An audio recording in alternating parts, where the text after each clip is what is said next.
পশ্চিমবাংলায় এই মুহূর্তে শীতের আমেজ বেশ ভালো। আর এই শীতের আমেজের সঙ্গে সঙ্গে একটু খেজুর রস থাকলে কি ভালোই না হয়।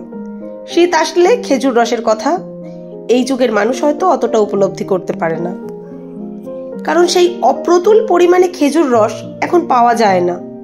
এক কথায় বলতে গেলে খেজুর রস এখন অন্ধের যষ্টি। তবুও শীতের সময় পিঠে এবং খেজুর রস এ দুই মিলে এক অসাধারণ কম্বিনেশন। আগুনের পাশে বসে শীতকালের পিঠে খেতে কি ভালোই না লাগে।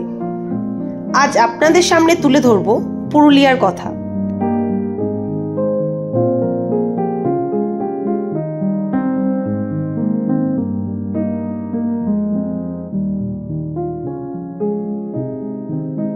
পুরুলিয়ায় বিশাল এলাকা জুড়ে রয়েছে সারি সারি খেজুর গাছ।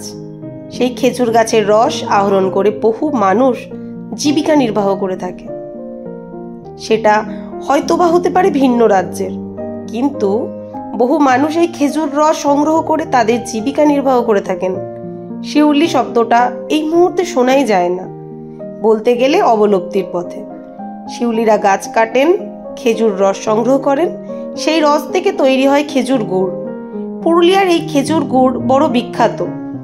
শুখা মাটিতে এই খেজুর গাছগুলো হওয়ার কারণে এই খেজুর গুড়ের গুণগত মান নাকি অধিক ভালো দাবি কারিগরদের।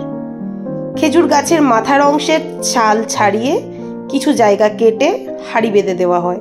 সেই হাঁড়িতে সারা রাত ধরে ফোঁটা ফোঁটা রস জমতে থাকে। সকালবেলা হাঁড়ি হাঁড়ি রস নিয়ে উনুনে ফোটানো হয়। ফোটাতে ফোটাতে এক সময় তৈরি হয় গুড়। খেজুর গুড় যেমন এখানে বিখ্যাত, তেমনই এই রস থেকে তৈরি পাটালি গুড়ও। খেজুর গুড় এবং পাটালি গুড়ের চাহিদা বেশ ভালো বলছেন প্রস্তুতকারীরা।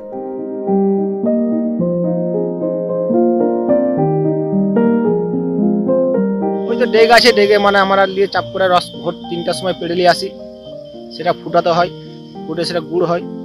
হ্যাঁ, এখানে মানে হয়, বাইরে চালানো হয়। সেখানে দূর দূর যায়, তোমার কলকাতা যায়, বাঁকুড়া যায়, তোমার বর্ধমান যায়, বহু দূর যায়। এটা বিহারও যায়। চাহিদা কিরকম আছে বাইরে? বাইরে চাহিদা ভালো আছে।